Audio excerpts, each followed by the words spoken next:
Here we go. Over the last day and a half, we've watched Regina as she observed us and painted what she saw and heard from the patient's viewpoint. It's my great pleasure to introduce her more fully to you now. Regina is an activist, an author, a speaker, and an artist, and most importantly, she's a storyteller. From her personal experience and the experience of others, she speaks, writes, and paints about the benefits of health information technology and exchange and timely data access for patients. She's taken the old adage, don't tell, and given it new meaning. She combines art, medicine, social media, and pop culture to create a patient voice in health information technology. I'll let her tell you how she came to become an advocate for patient rights and how she's working to drive patient engagement. And I will also tell you, if you are at any national event, you will see jackets on almost all the ONC staff and many, many others with paintings done by Regina Holiday on the back of their business jackets. Regina. Thank you.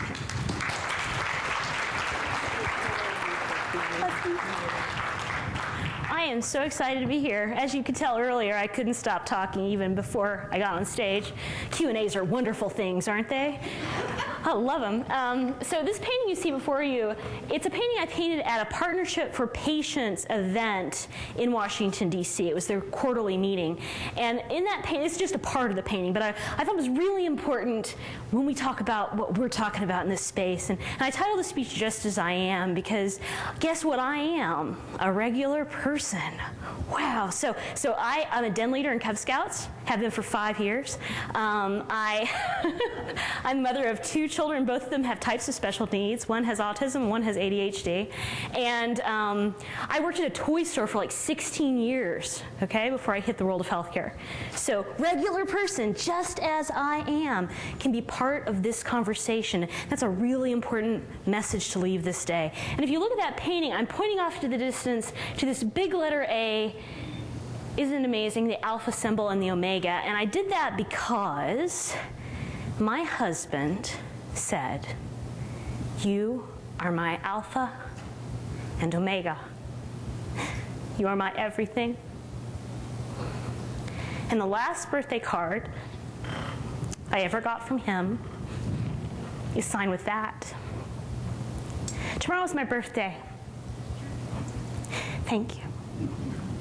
And when my husband was so sick in rehab, he sent his mother to get a card. And being a dutiful mother, she signed it for him. But that wasn't enough. He had to put that on there. So when I paint about the alpha and the omega, the everything, I'm painting about the patient, and I'm painting about the family, and I'm painting about the story that's behind it all. Because when we look at data and statistics and graphs, there's so much more. Oops, wrong button. The little one. Well, not that one.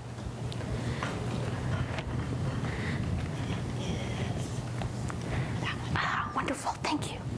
So, me, okay, I paint a lot because I had trouble learning how to read.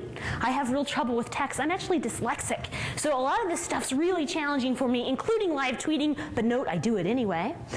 And so when I was a child, I would look at the borders of books and I would look at the pictures to understand the content. Because anybody who has trouble with literacy and reading, the picture's everything. It gives us the idea of what it is we're supposed to be focusing on and gives us the hope to continue. So when I was in first grade, I drew constantly to try to understand my teacher. I drew all the time. I ended up in the principal's office for drawing. And I gotta tell you, you know what the secretary does? Because the principal is not there. What the secretary does, she gives you crayons and paper and you get to draw. Yeah?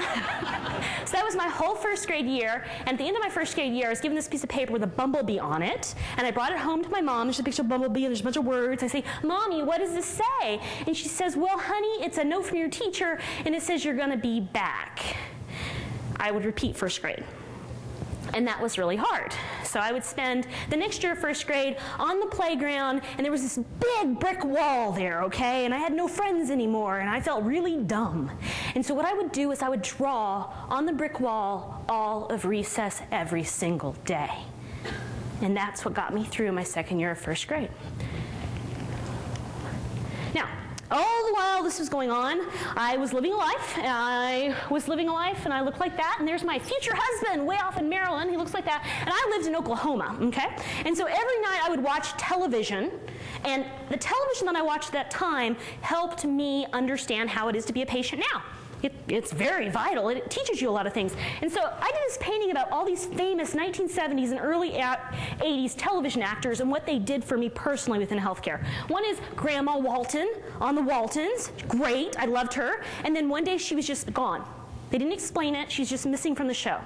And so almost a year later, she came back, and she wasn't the same person. She had had a stroke, so her face had fallen, and she could barely whisper.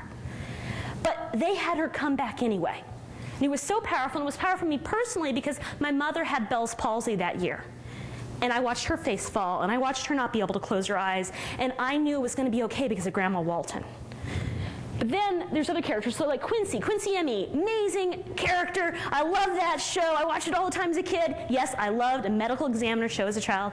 And what was great about it was not just the plot and how wonderful it was about understanding that, golly guys, if you're going to have evidence-based medicine, you got to have autopsy, right? You know, there's got to be that final check. But that was important. But also what was important as an actor, he testified for the Orphan Drug Act.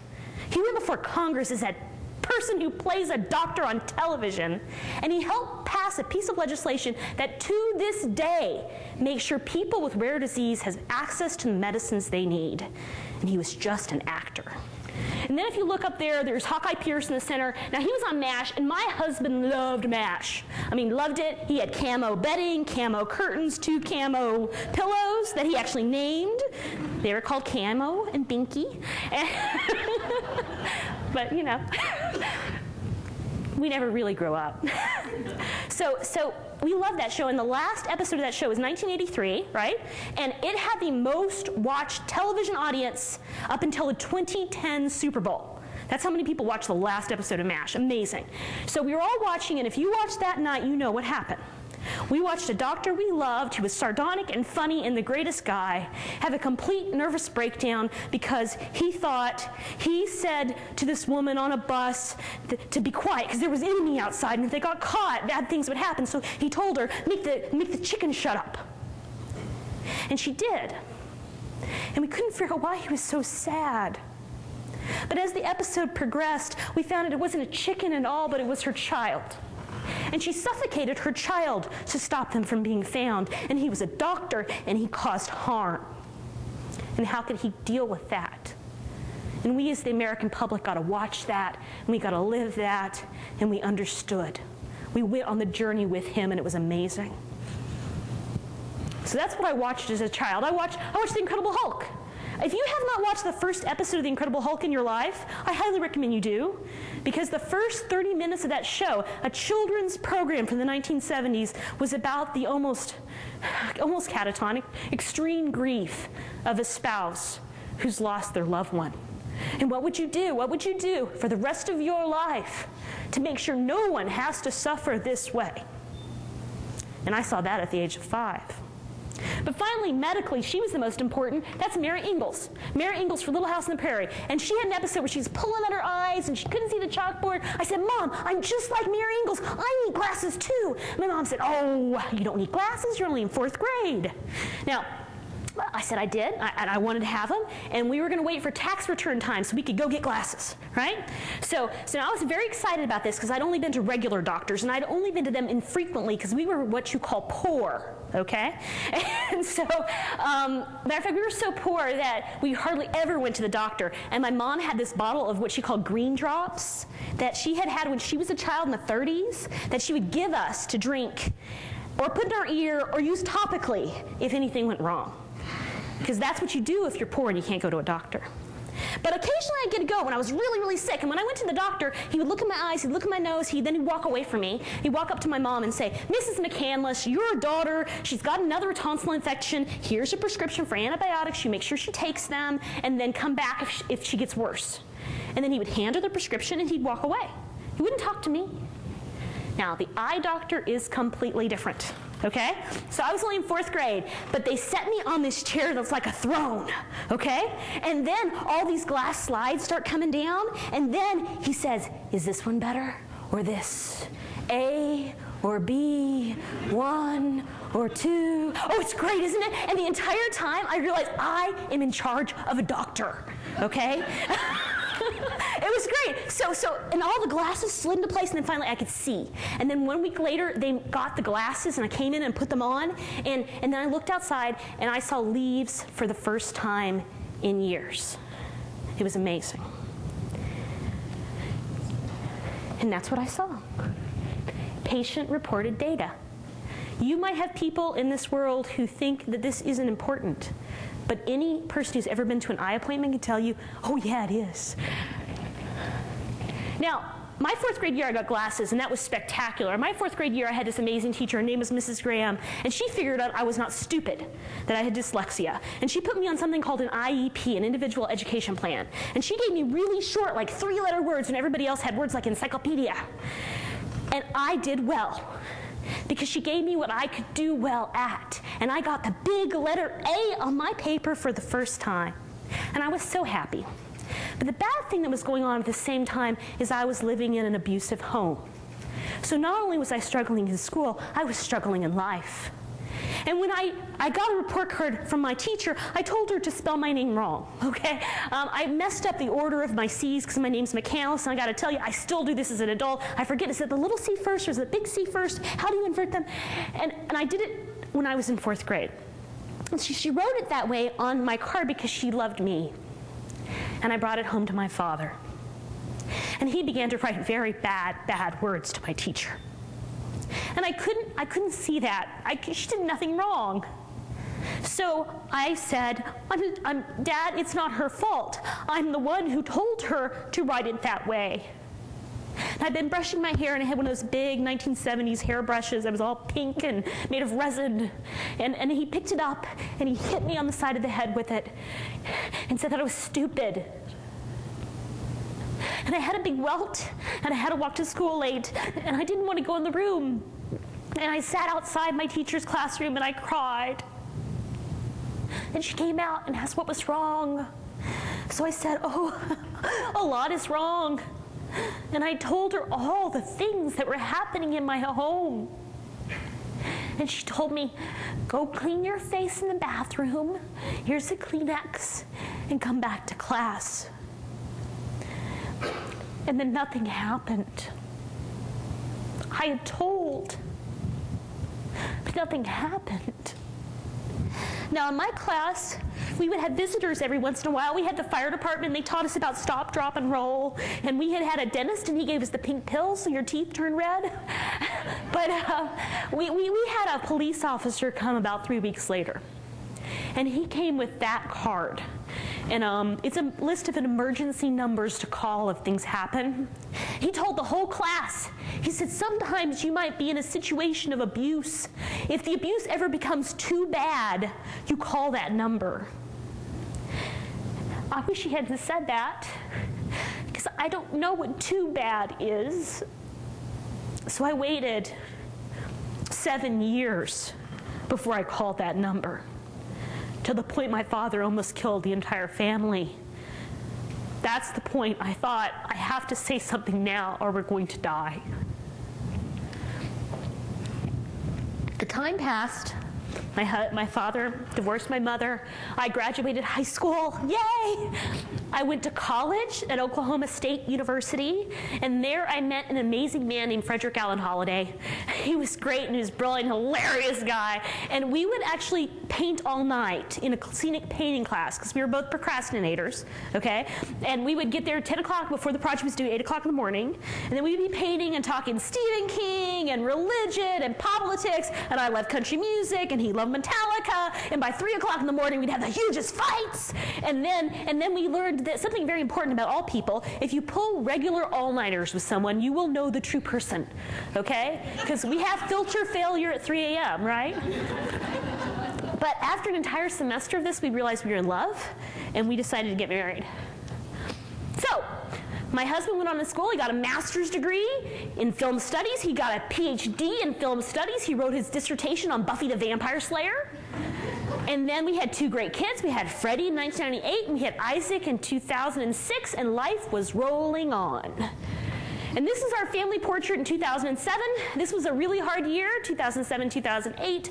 I worked 3 jobs. My husband worked 3 jobs. I had 4 days off in this entire year. And we did not have health insurance for the entire family. We couldn't afford it in Washington, D.C. We had enough money to pay rent or health insurance, and we picked rent. So I was covered through my retail job, but the children and my husband were not. And it was a struggle. And this picture was taken at 9 o'clock at night at my church. Thank you, Olin Mills Photography. Because they came by and they took this picture, and we were very stressed out. But we look pretty good, don't we? And then in January 2008, this was our New Year's resolution list. And it's really a doable list, okay? We need health insurance for the family. And we need my husband Fred to get a job in his field because he was adjuncting, he was working at a video store, and he had just too many jobs. And we need to spend more time together. And we need to get Freddie, our son who has autism, into a special needs school. And finally, we would like to have a 2-bedroom apartment because we're a family of 4 living in a 1-bedroom apartment. And it just gets to you after a while.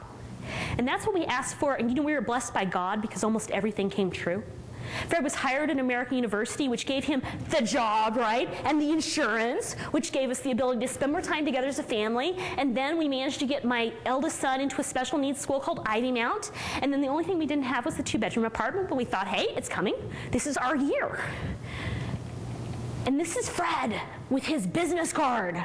He was so proud of that because that's a professionally printed business card, not on the home computer, you know? And he gave it out to everyone he saw, and he was so happy. But the bad thing is he was tired, and he was suffering from hypertension. And the doctor said that this just happens. I said, well, you know, he's lost weight. He's actually in better shape than he's been in years. Why would he get hypertension now?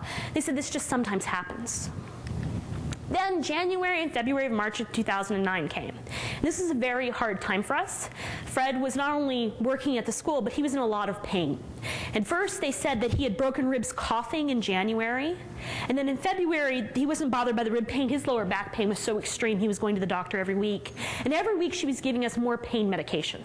So by mid-March, Fred was on 4 types of pain medication, and 2 of them were narcotic. 2 types of muscle relaxers, 4 types of laxatives, and we didn't know what was wrong with him. On March 13th of 2009, it was a Friday, and Fred hurt so bad, and I knew it was a Friday, and he's not going to be able to see the doctor till next week, so I said, let's go to the ER. Let's find out what's wrong with you, because you've been hurting such a long time. So I gathered up toys for the children, and we went to the pretty ER. We went to the one with the blue couches and the stained glass windows and the coffee shop and the gift shop and places the kids could run and play, because we knew we'd have to wait for such a long time. We waited for 3 hours. Then someone from Express Wound Care came up and said, we're backed up. We're not going to be able to do any tests tonight. Here's some more pain medication. You should go to your doctor next week. And the next week, I went with my husband to the doctor. And when we got there, Fred was hurting so bad, and he just laid down on the table, and the doctor came in flipping a paper chart, and she said, well, so Mr. Holliday, do you think maybe you're depressed? I said, of course he's depressed. He's in excruciating pain all the time. We need something called an open MRI. I looked it up. My husband's claustrophobic, and that's what he'll need. We need to find out what's wrong with him. I'm worried something's wrong with his kidneys. She said, oh, no, it's a protuberance of lumbar 5, probably. And some people are bothered by it, some people aren't. That's probably what it is. I said, we want to know what it is. We've been coming here for 3 months. So we want an open MRI, and we want it this week. Now, there was a little clinic out in Olney, Maryland, which is rural, okay, compared to D.C., right? And so we went all the way out to Olney, Maryland. He got the MRI done. He got a CD. He drove the CD all the way back into town, handed it to his doctor, and then she called us 4 days later. She said she'd like us to make an appointment with an oncologist that she knew, and here was the phone number. And I knew so little about medicine, I didn't know what an oncologist was. I had to look up that online. It's a cancer doctor. So I had to make an appointment with a cancer doctor. And the next day, Fred went to the hospital and I checked him in. And I thought, that's okay, you can do that, right? They would do tests, and he would have to be there, and I had 2 little kids at home, and I had to go to work, so I left him there, and I didn't know you don't leave people there.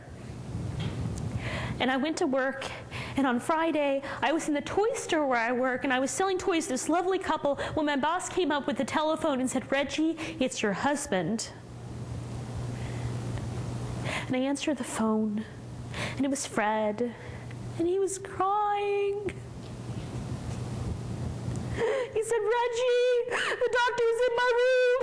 I have tumors and growths in my abdomen. I have a 3-centimeter tumor in my kidney, and I don't know what's going on. So could you come here as soon as you can and let me know what's happening?" And I cried, and my boss, his wife said, "I'll drive you there." And we went as fast as we could, and I got there in 30 minutes. And I ran to my husband's room. And I said, "I will find out what's going on." And I said, "Where's the doctor? Where's the man who told my husband this?" And they said, "He's left. He's left for a medical conference. He'll be gone for the next 4 days."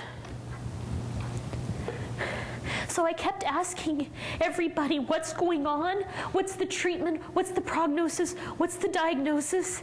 And they said they couldn't tell me. They said that I couldn't see the computer screens, that I wasn't allowed access to the information. And we just waited in the room. After 4 days and on call, thank you so much. After 4 days, an on-call doctor came in the room. My in-laws were there at that point, my husband, myself, and we said, we wanted to know what was going on. And the doctor had just gone over to the PCA pump, and she started looking at the bolus amount, and we said, "But what about, he had more tests. He had a bone scan, he had a PET scan. What was the result of the other tests?" And the doctor said, "You mean no one's talked to you?" I said, "No, we've been waiting in here for days. No one talks to us." She said, "Oh, well, it's spread. It's everywhere. It's in his bones. It's in his lungs." And that night I went on the computer and I found out if he has all those points of metastases, if all these things have happened, well, my husband, he has stage 4 kidney cancer. That's not good. When the oncologist got back into town soon after, he went to my husband at 7:30 rounds. And he said, "So, Mr. Holliday, I understand your wife's been asking questions about your case." And Fred was frightened because he'd worked at McDonald's and he knows exactly what you do to the complaining customer. So he's like, "It's not spitting a burger, Reggie. You leave me here by myself. You can't make waves. What will they do to me if you make waves?" So when he asked that question, he scared Fred. And Fred said, "Yes, she's been asking questions." The doctor said, "Well, if she has questions, she should come to my office hours." And that's what I did the next day. And this is a painting of that moment. And everything's real to the moment, except for I had a chair, but I got to tell you, I was emotionally kneeling. He never shut the door. He never stopped taking phone calls. He never turned that computer screen around so I could understand the words that he was using or look at the tests that he was getting his information from. One nurse came in and started talking about that one employee who keeps parking in the wrong parking space and when are we going to fix that? And another tech wanted to talk about Miss Rosen's chemotherapy transport later that day. In between all these interruptions, the doctor spoke in such a fast way with words I did not understand. And I said, please, could you slow down because I'm writing all these words down so I can research them online. He said, "I don't like people who research online." I said, "I'm sorry, but I don't have a background in medicine. So my only way to understand you is to research these terms." And he said, "That's right. I'm the one with the medical degree." So if you look at the painting on the back, that diploma there, what it says on it is, "I have the medical degree." And if you look on the other side, there's a painting of his family, and I don't think it was done at Olin Mills. And then if you look in the background, the shadows, that's our family. The shadows is our family falling apart. Now, some people who've heard me speak said, you just had a bad doctor. That was your entire problem. I only have 5 minutes to speak. There were lots of things that happened. We went and did an MRI, and you know what that tech told me? To take off my ring, take off my watch while I was trying to calm my husband down. She did not say take off your ID. So it went right into the machine the minute the process began. We were transferred for radiation, and they said, would you like to have radiation, palliative radiation? And we said, yes, we'd love anything that helps with pain. And then an entire outside EMT crew comes in our room. We're like, what's going on? They said, we have to take you to radiation. That doesn't happen here. I'm like, we didn't agree to leave. They said, well, you said you wanted radiation. Well, one of the techs, it was her first day. She'd never done a body lift from a hospital bed. And instead of lifting my husband, she shoved him. And what she didn't know was she was shoving a point of metastases. And that's the point my husband's hip broke while hospitalized. So all of this was going on, and I'm trying to get access to information. I find out there's an amazing, spectacular place. It's magical. It's this place called medical records. Every hospital has them, right? And they're supposed to give you the medical records. So I went down to medical records, and they told me it's going to be a 21-day wait and 73 cents per page to see the medical record. And I was astounded because it's right in the computer. I said, you just got to print it out. They said, that's just the way it is. Now, while all this is happening, my husband's like the hugest Stephen King fan ever, okay? And in the fall of 2009, a new book was coming out that was a really big deal because it was the book that Stephen King had written back 20 years ago, left it in a taxi cab, lost it forever, and had to rewrite the entire book, okay? And so that was coming out in the fall of 2009. But I'd been studying kidney cancer. And I knew there was a very good chance my husband was not going to make it to the fall of 2009. So I emailed the book buyer at the toy store, who emailed the publisher's rep, who emailed the marketing director, who emailed Stephen King to find out if we could get this man a copy of Under the Dome. And he said yes. They mailed it within a week. So we were able to get a book that would not be published for 7 months by an A-list author while we could not get access to the electronic medical record in the facility we are currently admitted. Oops. Going backwards is a challenge. Okay, so this was a day that I will never forget. It was a Saturday. And what I was doing is I was wrapping little presents to get my children through the visit the next day, because they would always visit on Sunday, and it's horrible. Hospitals are not designed for little children.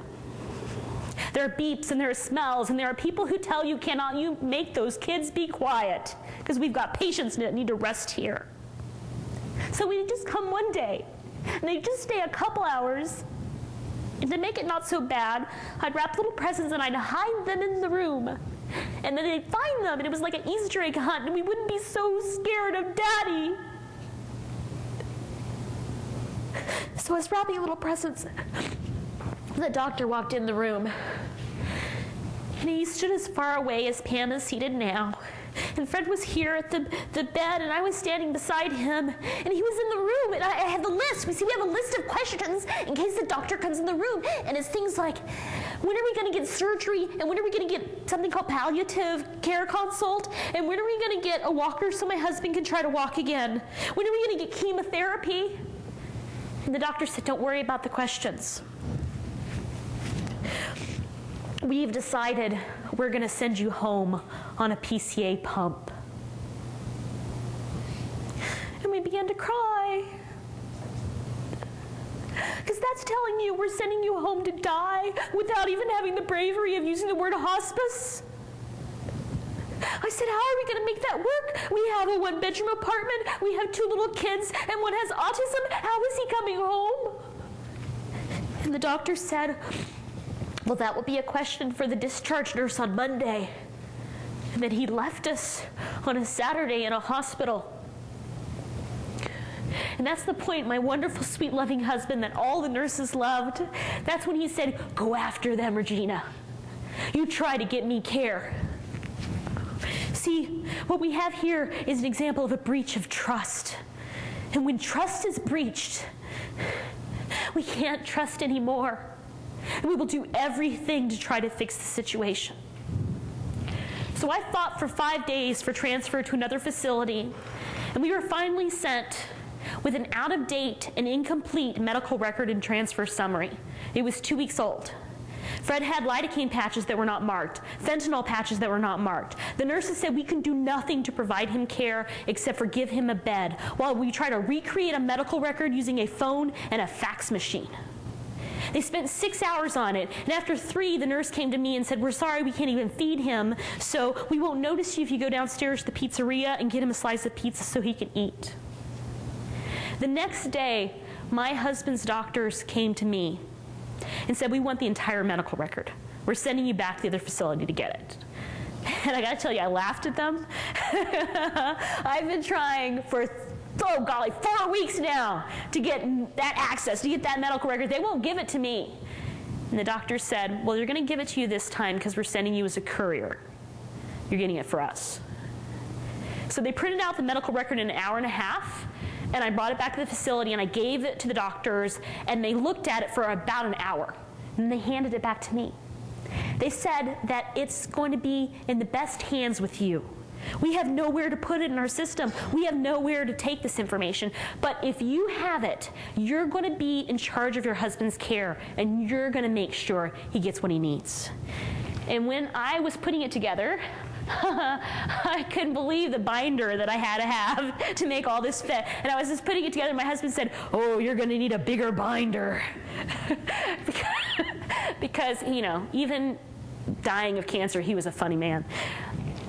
So I took that information and I took it and compared it to the nutrition facts label, and I decided to make a face sheet that has a picture on it of the human skeleton showing the point of metastases, whether it be soft tissue mets, bone mets, the fact that he's on a fentanyl, that he has the lidocaine, that everything that's going on within his body, easy to see within about 30 seconds. And then I showed it to the nurses at the nurses station. They're so nice. They said they put it in his paper chart, but I said, no, I'm going to paint it as a 5x6 mural in a restaurant in Washington, D.C.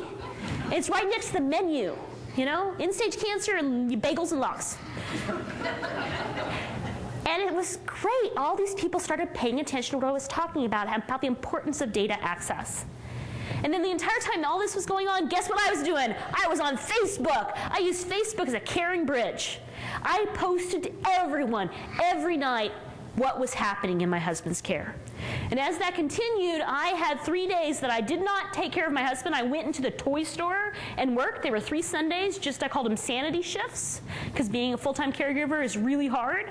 And when I was there, one old customer I ran into her and I said, I feel like I have to tell you my husband has kidney cancer. And she said, oh, I've got to tell you, I just met this man. His name is E-Patient Dave, and he survived stage 4 kidney cancer. I'm like, survived stage 4? I must meet E-Patient Dave. How do I meet him? And she says, you get on Twitter. And I said, I don't know the Twitter. And she said, you're going to learn tonight. So that night, with the help of my 10-year-old son, I figured out how to tweet. And he has autism, and he helped me. So you totally can do it, okay? And this is my first tweet. I'm trying to talk with Christine Kraft and E-Patient Dave. And from that tweet, he found me. And then he emailed me, and then he talked to me on the phone and said, I want you to talk to my specialist from Harvard. And by 10 o'clock that night, I was speaking to Dave's doctor. And Dave's doctor was an amazing man, because he listened to everything I had to say. He listened to everything we'd been through. And he told me that sometimes it's too late. This is my husband at the rehab center they sent us to after he was in the hospital. This is our last family picture. It's such a dichotomy, isn't it? There's so much life there, and there's so much loss. Moments later, after that picture, Fred's hemoglobin was crashing, and we needed to get him a blood transfusion, but he was in rehab. They don't do that. So I talked to the nurses about, well, we need to get a transfer so he could get a blood transfusion. They said, we'll have to wait till Monday, because it's Saturday and we're understaffed. I called up the team. Critical Care was the ambulance company that we worked with, and I said, how can we get a transfer packet for today? And they told me how, and I worked with the nurses station, and we made a transfer packet. And then I said, could you make 2 copies? Because they're going to lose the one that you give them. And so they did. They made the second copy. And then the ambulance came and took us across the parking lot to the hospital. And so we went to the ER, and we were put in, and we were taken up to the floor, and then it was about by midnight that we were finally on the floor, and the really nice doctor came to me and actually showed me the medical administration record, and it was wrong. I pulled out my copy of the chart and showed all the points, and she's like, "You're right, there's an error here. So good you had your own copy."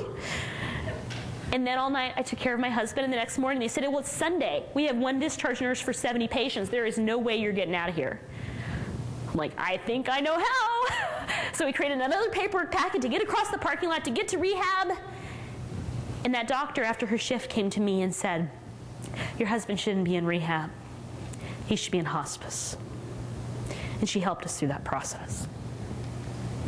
So we went to hospice, and hospice is wonderful, and hospice is great, and they take care of you. And my husband got about 3 to 4 weeks more of life because of the wonderful care of hospice. He could talk again, and he could eat again, and he could sit up, and he could be with his friends, and he could be a father again for 4 more weeks.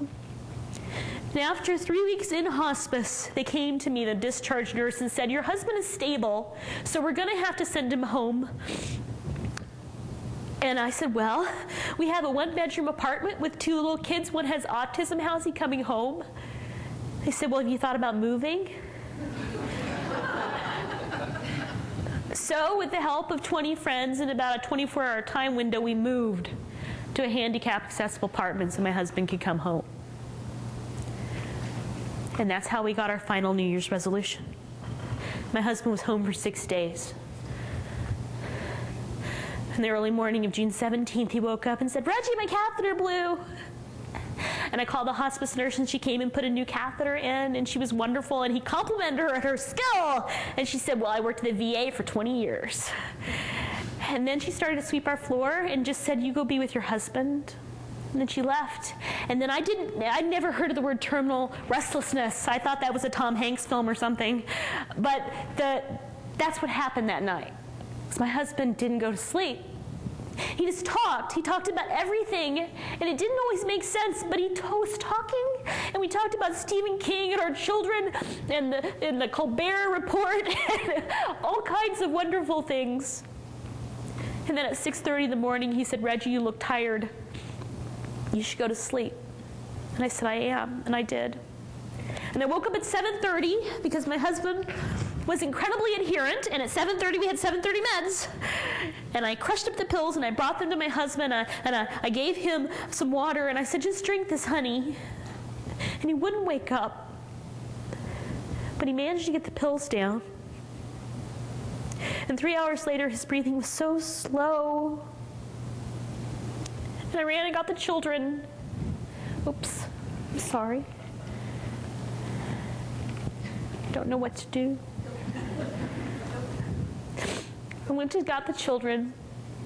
We all stood around his bed, and we said, "We love you, Daddy." And then he stopped.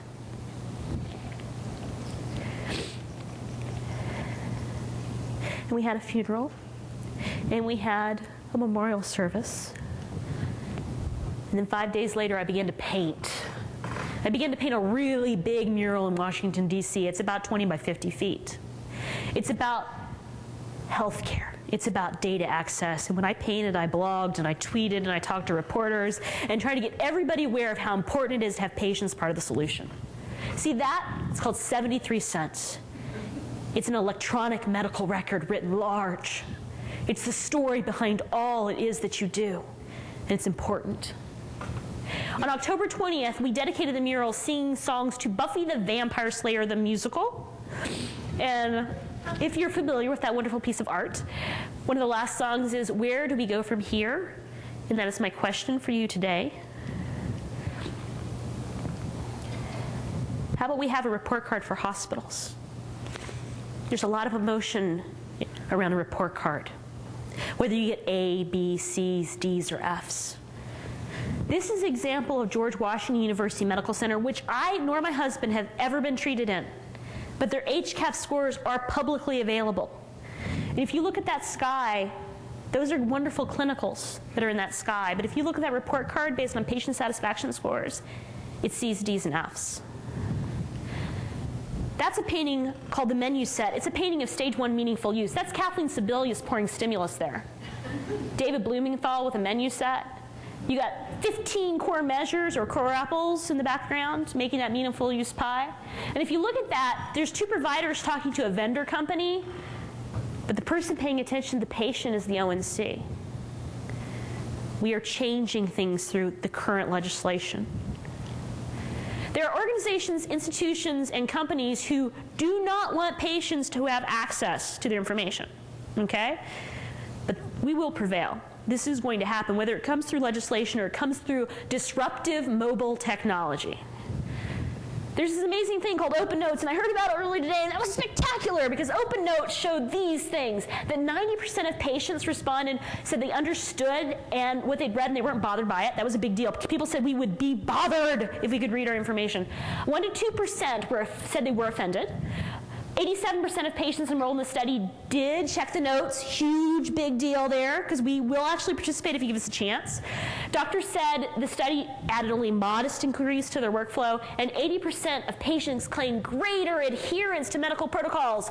Yes, game changer! Someone said if that was a pill, it would be a blockbuster pill. Okay? So this is a big deal, and I talked to Tom Bobanco, who was one of the doctors who worked on this study, and it was amazing. It was this great conversation. I said, you know what, when I looked at your study, I felt I had it painted as beautiful notes of music, beautiful open notes.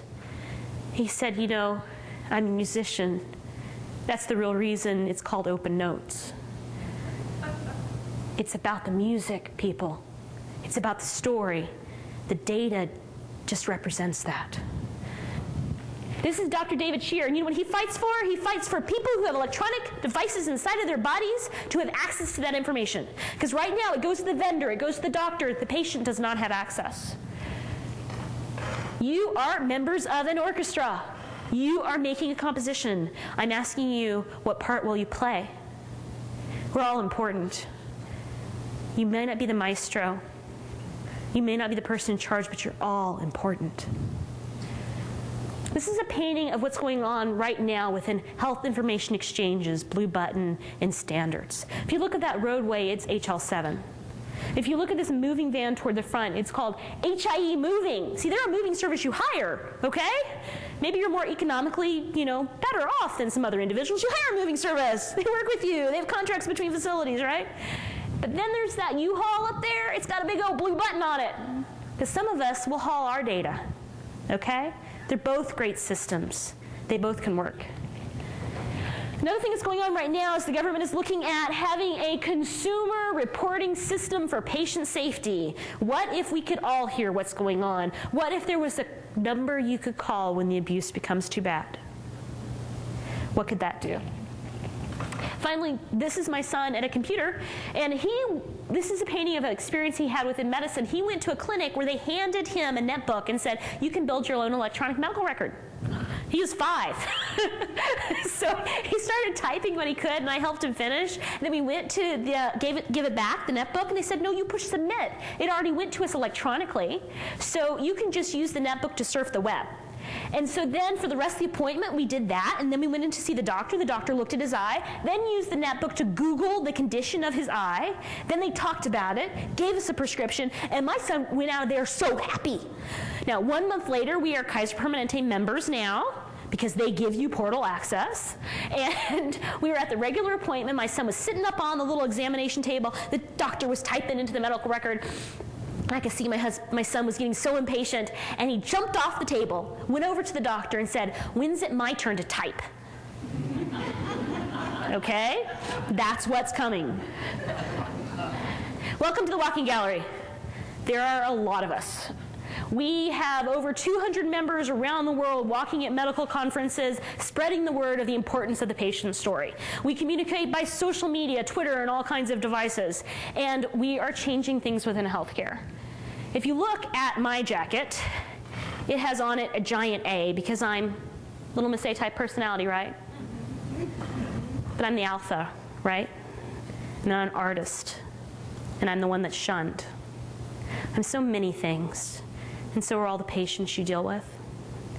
And today, I got the honor of painting for you.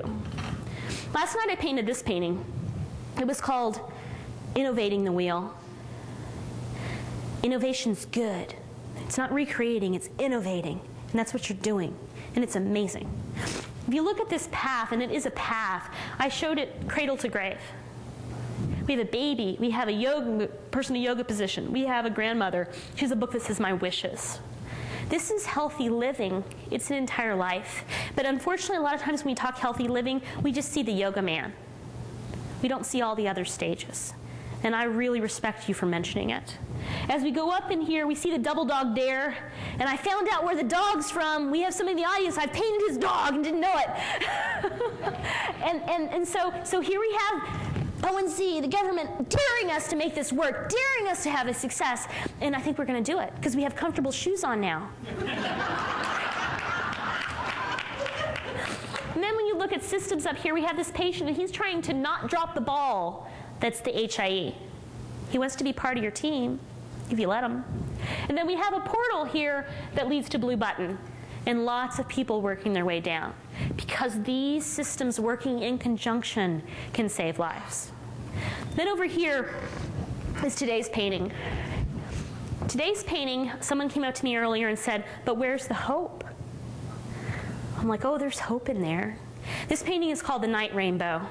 You know, there are night rainbows. They're very rare. The moon has to be low and the sky has to be cloudy, and then you can have one, but it's faint. Maybe the hope is faint. And if you look in the background of the sky, there are stars. You can barely see them, but they're there.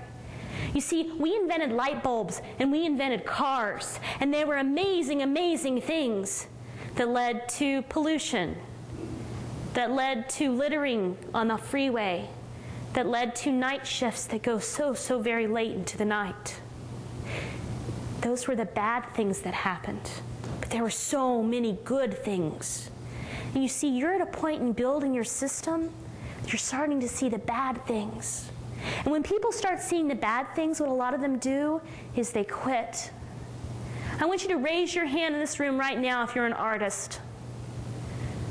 Oh, thank God there's a few of you. You know, if you were 4 and I asked that question, you would have all raised your hands. Somebody told you were bad, and you stopped. So many people tell patients they're non-compliant, they're lazy, and they stop. So when you look at this path, there are cars zooming into the distance, and we have a colossus of roads here holding up this light. And that light can be innovation, that light can be hope. And if you look on the very bottom down here, we have someone blazing a trail, and I got to tell you, from watching the news here, I bet that's worrisome to some folks in California. Because blazing a trail can get out of control, but it can go good places. And then we have some children on a playground, and there's a seesaw, there's a teeter-totter. I was so glad when somebody used a visual metaphor in their speech.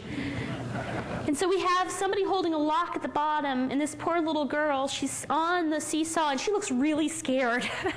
I've been in that position, and it's not fun if they get off. You really go down fast. So we have to balance things. It can't just be about privacy. It also has to be about care.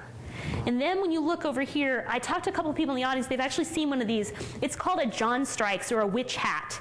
This is an amazing toy. They stopped making them in the 1960s because they're so dangerous.